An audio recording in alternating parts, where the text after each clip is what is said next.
Welcome to another exciting educational video brought to you by Upvision Concept Academy. Today we'll be looking at the cause of motion, which is force. The last time we talked about motion as kinematics, that is without studying the force that causes it. But this time around, we'll be looking at the cause of motion, which is force. If at this point you're not subscribed to our channel, please subscribe to our channel so I can get more of our educative videos. And do not forget to hit the like button and also comment on how you are seeing our videos. So today we will look at force.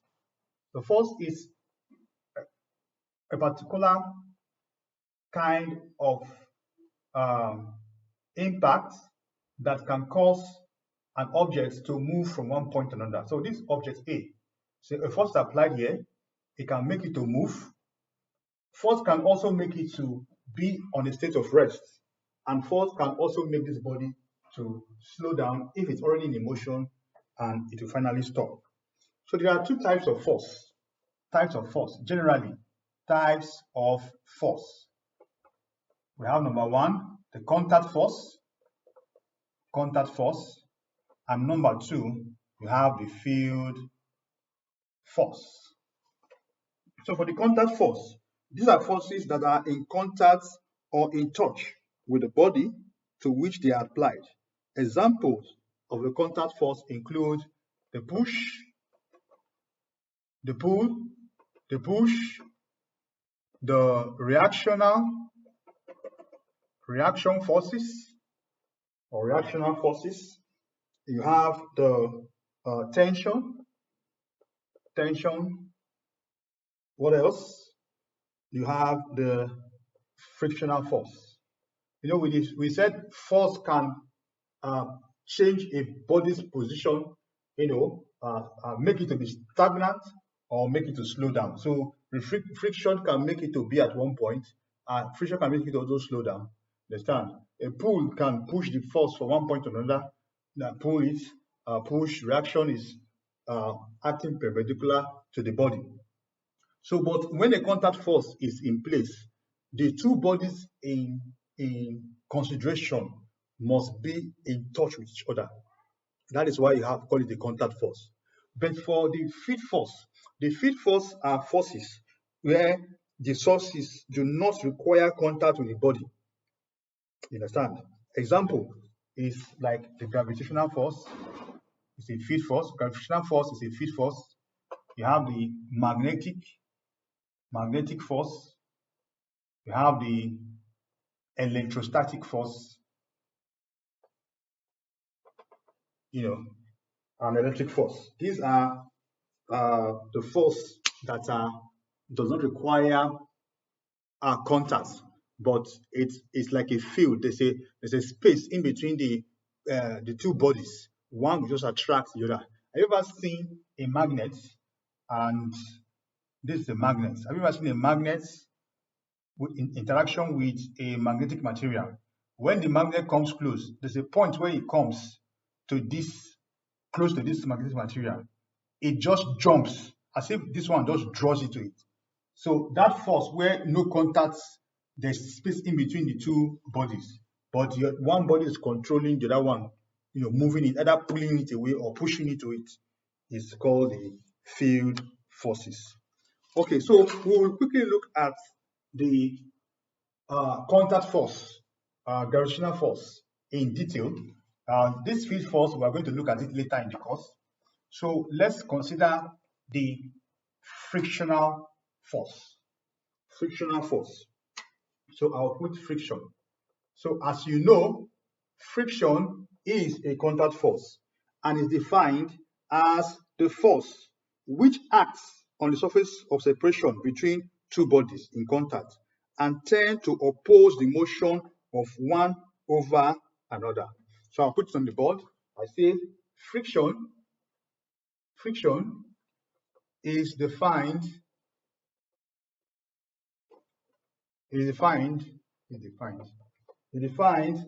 as a force. So it's a force. It's a contact force which acts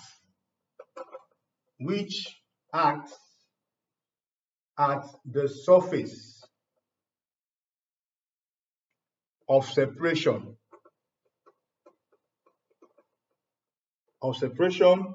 between two bodies. Between two bodies in contact and tends to oppose motion of one body over the other. Okay, of course, it's measured in newtons. It's a force measured in newtons. So that's friction. So I will just quickly put an experiment that is always conducted in the lab to demonstrate friction. So if you have a body like this is a body placed on a surface, placed on the surface. Now, if you put a spring balance, this is a spring balance. Okay, it's calibrated like this. It's calibration. And you have it applied like this. Understand? So this is a spring balance. So let me label it. Spring balance. Spring balance. So a force F is applied here. Now this one, there's a force here going down, mg. Mg is the weight. Then there's this one, reactional force. No, reactional force is up now, R. Then on this surface is frictional force. Okay, let me call this one pull. Pull, you're pulling it. You're pulling it. So there's an effort here. The effort is applied over this. So this experiment normally is done in a lab. So what happens is that we're trying to determine friction.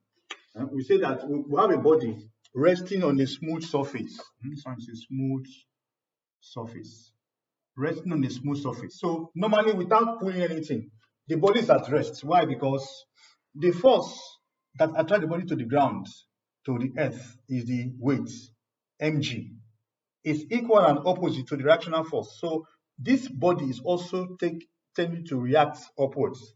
So these two forces, if you resolve the components up and down, is zero, is static. Now, for the body to even move at all by any force, there's another force opposing that movement. If the movement is, the pull is applied in this direction, the force will be going this way. Frictional force is always acting opposite to the force. Now, in the lab, when they are doing this experiment, they're trying to determine the quantity known as static friction, and there's also dynamic friction. So if this is the hook, this is the spring balance like this, calibrated, this calibration. And normally, if you are pulling the spring balance here, the what's it called? The reader, the pointer will be moving along like this. So if the force is increasing, the pointer will be moving and the force will be increasing. No, this is normal Hooke's law. That is the principle in which this spring balance operates. Understand? If you increase the pull, the force, the reading will also increase, showing that okay, the force is increasing. Okay, so if for instance you are pulling this thing this way, understand? You are pulling, this thing is reading gradually. This thing is statical, but a point will come when this thing will start moving. Now, you were already applying a force when you were pushing this thing this way, but it was not moving. That time that it was not moving, there is an opposite force called friction that is acting tangential to the space in between here. Tangential means at right angle. Let's go to space, and this one is the frictional force. Tangential, at right angle triangle. Tangential. So the force is what? Tangential. Frictional force is tangential to what? The space in between these two. The space is very minute, very tiny space. Understand? So as you are pulling this thing, frictional force is there acting on it.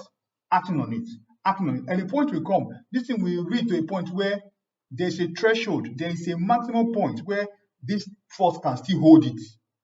Once the thing passes that threshold and increase more, this will start moving. Why? Because the force you are applying here, the pull, is more than this frictional force. Now, I've identified two things now. There is a force that this frictional force is having that is big enough to withstand whatever we have here. That force is called the static force, static frictional force. Let me just put it somewhere here.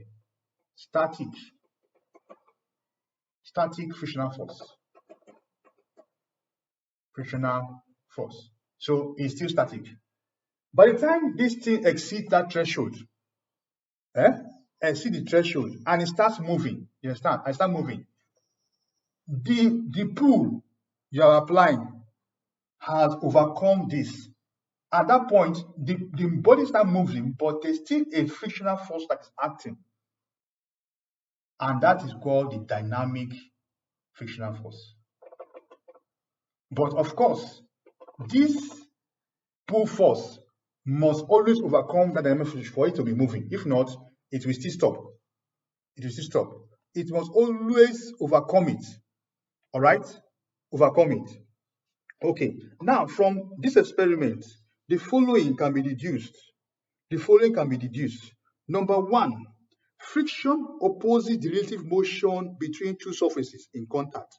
It acts in a direction opposite to the motion. It always opposes, you understand, body in contact. So it acts in opposite direction. So this is the pull force and this is the frictional force. That's number one deduction. Number two deduction, the force of friction increases to the same extent as the force which tends to start the motion. So even as this one is increasing here, but noted by the reader is increasing. As it's increasing, friction will also be increasing. It will also be resisting it. As if the resistance is even growing higher, growing higher. This one has to overcome that force before this one starts moving. Okay. Thirdly, frictional force depends on the nature of the surface. Nature of the surface. So if your surface is very smooth, frictional force is less. If the surface is very rough, frictional force is very high.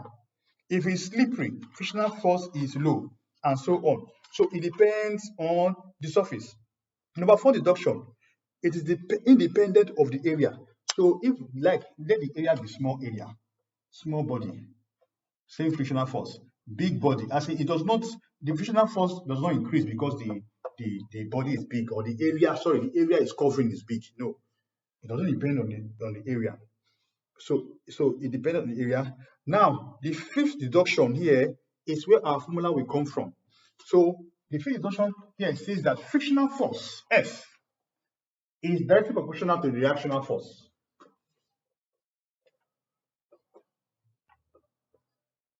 Where F is frictional force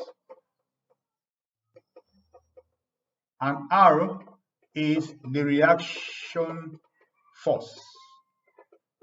So if we remove this direct proportionality sign and introduce our equality sign, F is equals to mu R, where mu is known as the coefficient of friction. Coefficient of friction. We can call it static friction because most of the time it's static friction, but friction.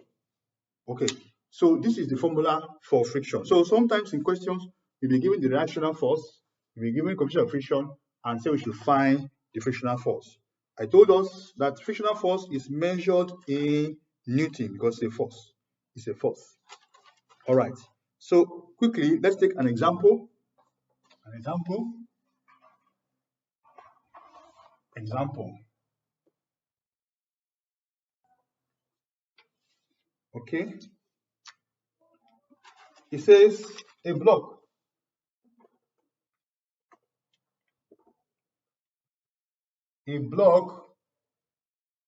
of wood weighing what? 4 Newton is placed on a horizontal table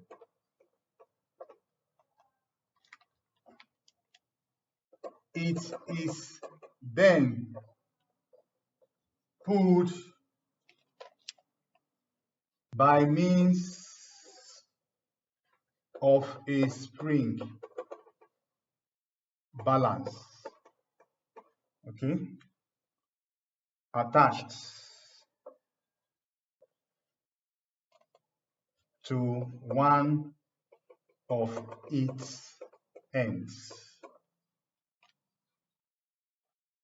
The block just begins to move when the block just begin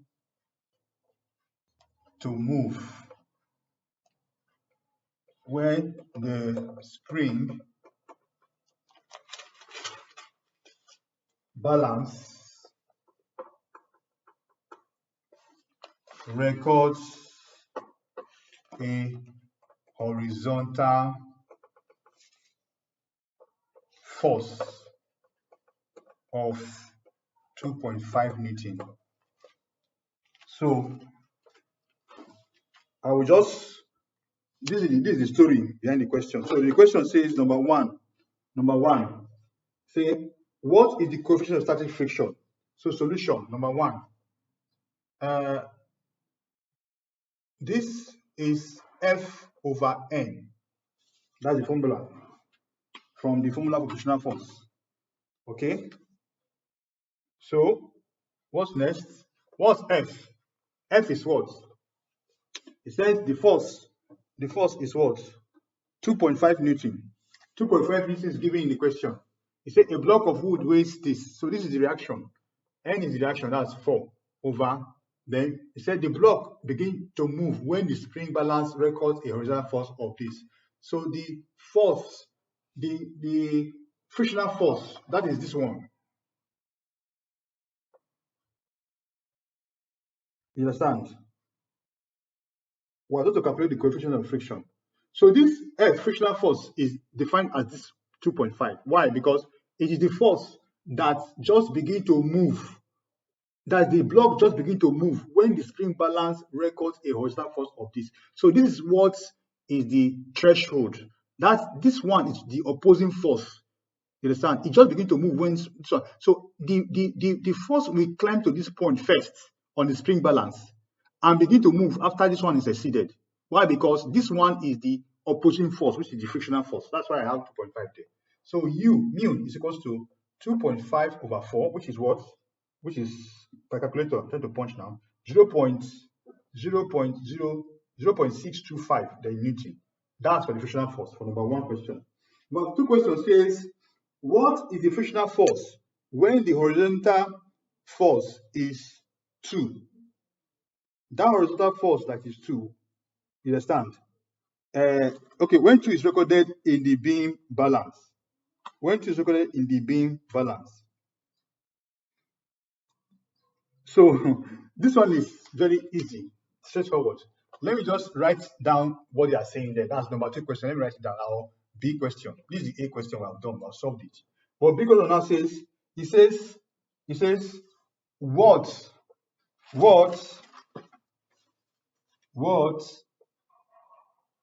is the frictional force? Frictional force when a horizontal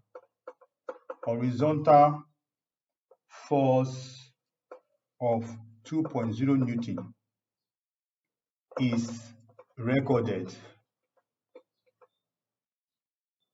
in the spring balance.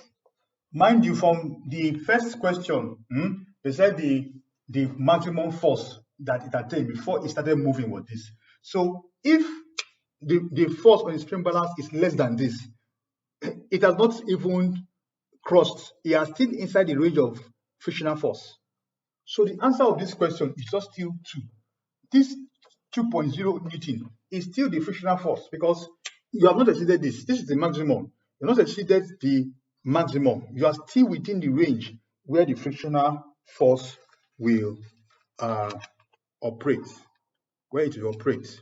Okay, now the next thing we're going to look at is the advantage. So what's the advantage and the use of frictional force?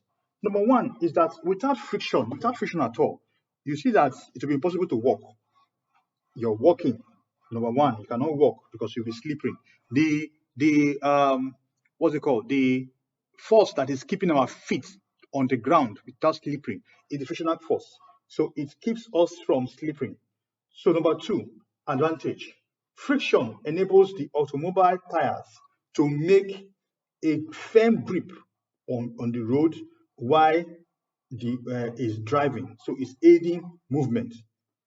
Third advantage, friction is utilized in fan belts. Fan belts are used over pulleys and over wheels in machinery.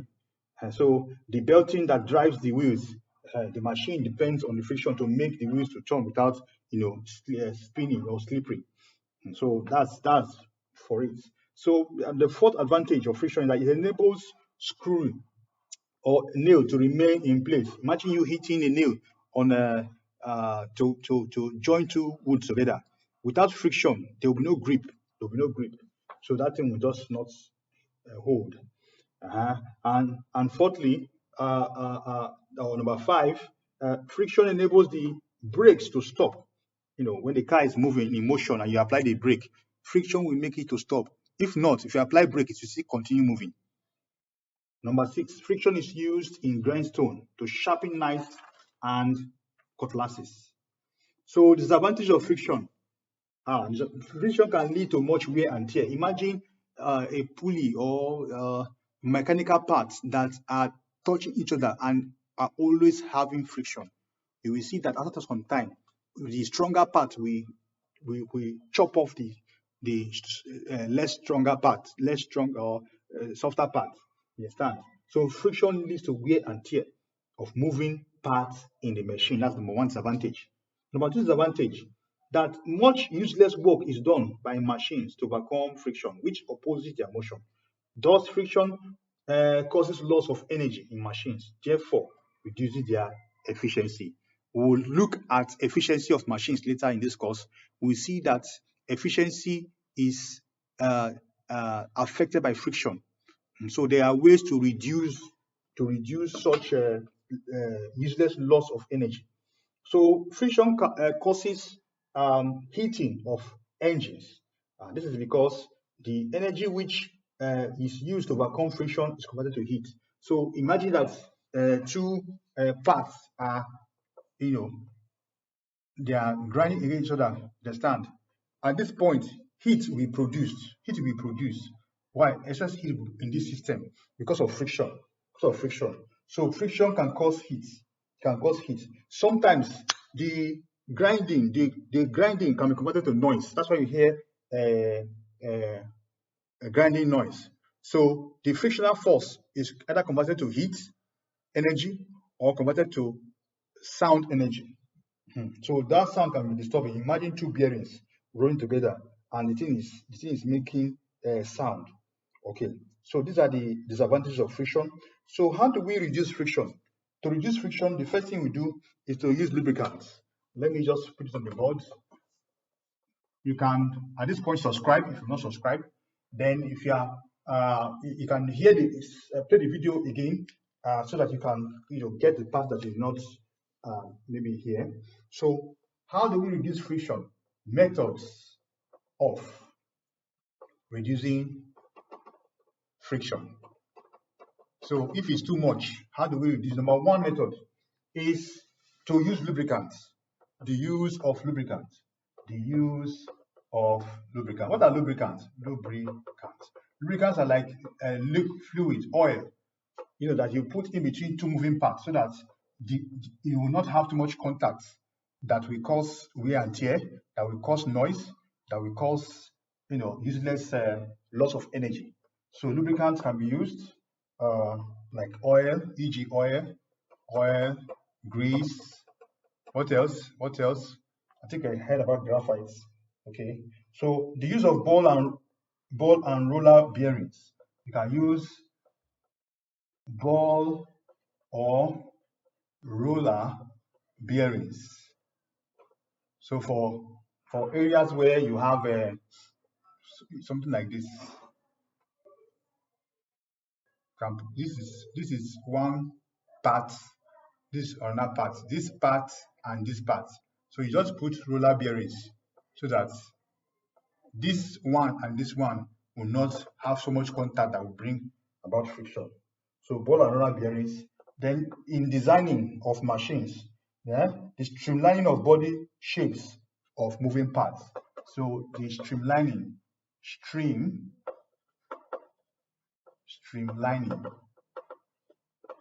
of body shapes of moving parts. So if you are designing machines and some parts are required to be moving, you understand?